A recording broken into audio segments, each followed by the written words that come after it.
the long divide of the seen and sought.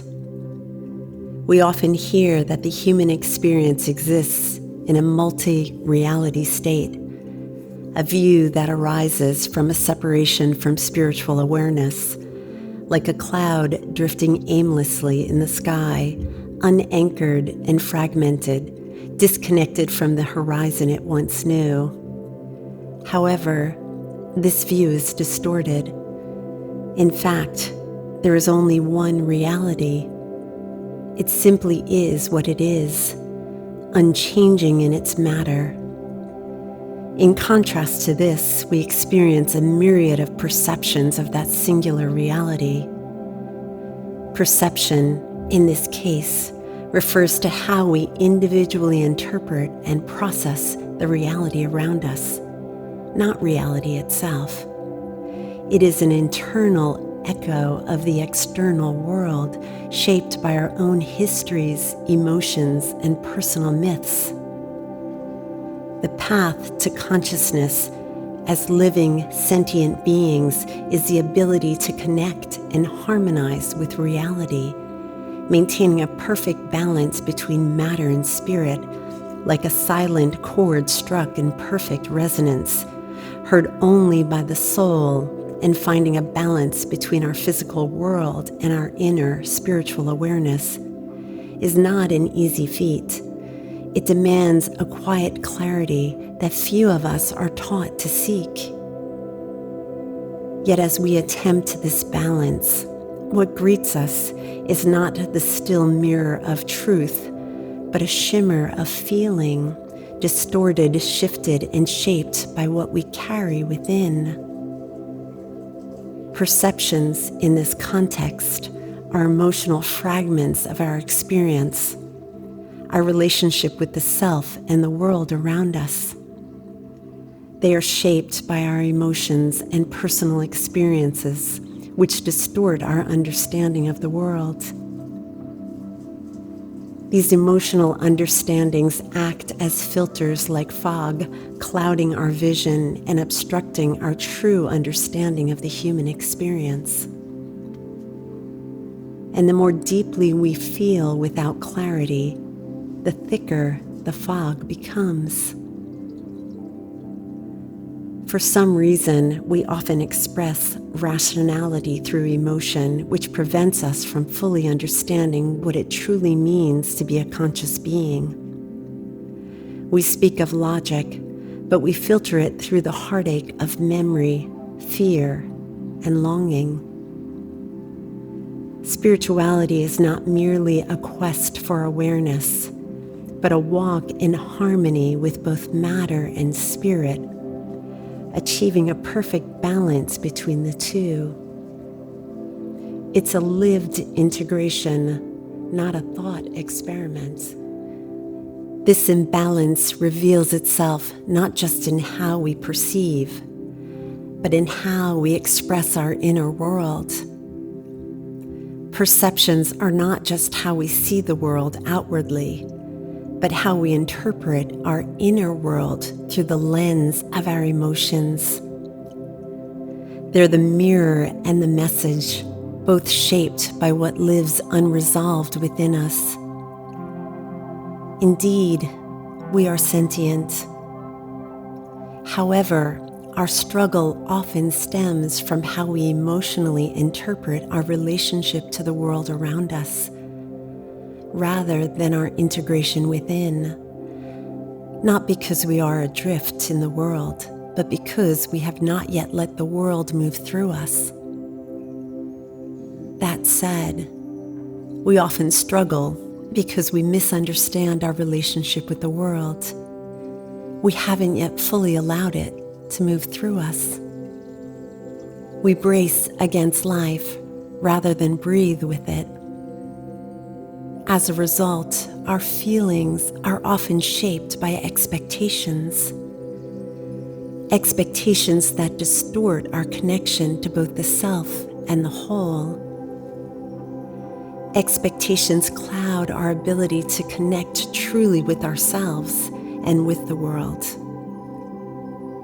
This creates a persistent discord, not just between the I and the we, but within the very essence of our being, tearing at the balance between who we are and what we believe we should be.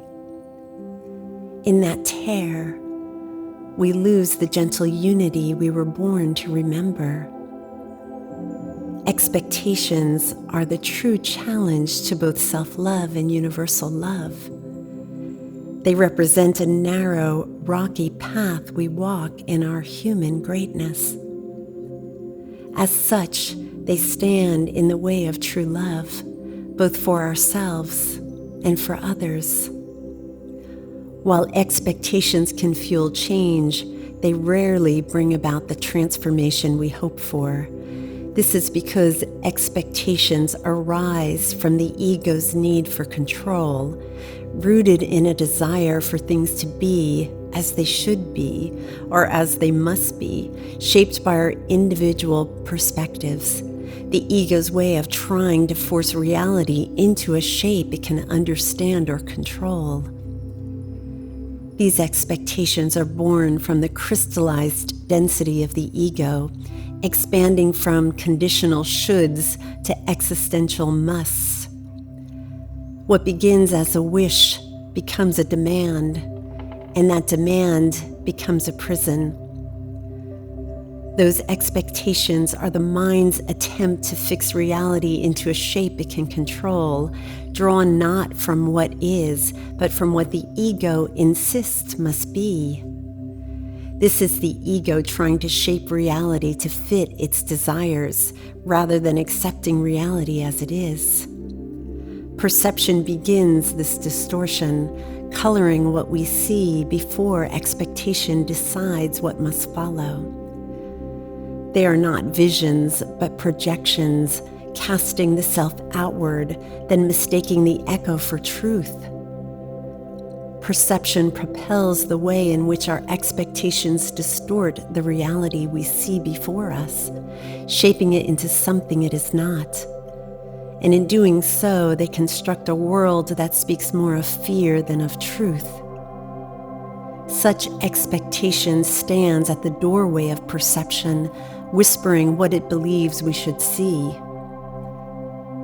And so, the soul, still waking, does not witness the world as it is, but as the mind has prepared it to be. Until awareness deepens, we are not perceiving reality. We are perceiving our own anticipation of it. We are living not in the world, but in the forecast of the self. In the reality of matter, variables simply do not exist in the way we expect. This is because we are still unaware of the true kingdom of matter, a reality in which there are no variables, only the pure, unchanging truth of what is.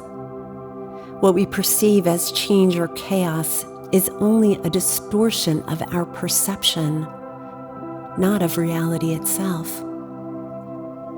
As long as our awareness remains incomplete, we project change upon the changeless, mistaking the stillness of truth for motion.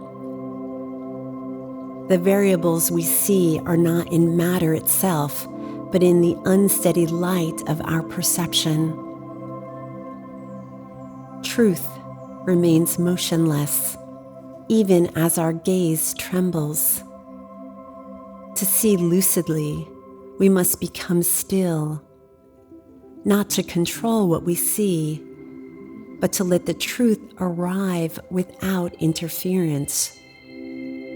True clarity comes from being still and allowing reality to reveal itself instead of forcing it into a preconception. This stillness is not emptiness. It's the serene fullness of being, where reality is no longer filtered by perception or expectation, but simply received. In such stillness, reality does not need to announce itself. It is simply present. When we release the grip of expectation, we begin to hear the subtle harmony that was always there beneath the noise of our projections. When we let go of our expectations, we begin to sense the true harmony of existence. And as the lens of perception clears, truth is no longer shaped, but simply seen. It does not need to be chased, only recognized. In this surrender, we do not vanish. We become whole. Perception gives way to convergence, and we remember that we were never meant to shape the world in our image, but to let the world move through us in its own eternal rhythm. In letting go, we don't disappear. We become whole by aligning with the flow of life. There's no need to name this state, no need to define it. It's enough to feel the clarity that comes when we stop interpreting and start receiving. In that clarity, reality does not shift. It welcomes us home, and in that welcome, we finally rest.